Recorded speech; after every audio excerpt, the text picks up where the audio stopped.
অনেকে আছে ক্ষমা করতে চায় না, কঠিন হৃদয়, পাথরের মতো শক্ত হৃদয়, মাফ করতে চায় না কাউরে।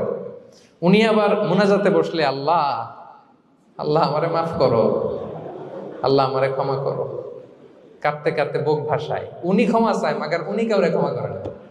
এরকম ডাকাত আছে না নাই? চিন্তা করছেন? উনি ক্ষমা চায় আল্লাহর কাছে, কিন্তু উনি ক্ষমা করে না। প্রিয় ভাইরা, ক্ষমা করুন। যে ক্ষমা করে সে ক্ষমা পায়।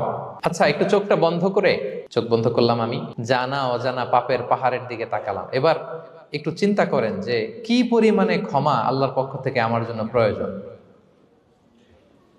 চিন্তা করেছেন?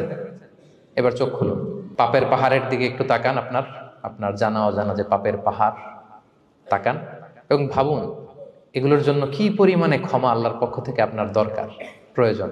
সেই প্রয়োজনের তাগিদে হলেও ক্ষমা করুন।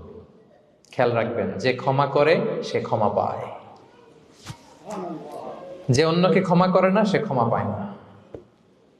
তাহলে আল্লাহর কাছে ক্ষমা চাওয়ার আগে আপনি আপনার পাশের লোকদেরকে ক্ষমা করবেন। পারা যাবে তো ইনশাআল্লাহ?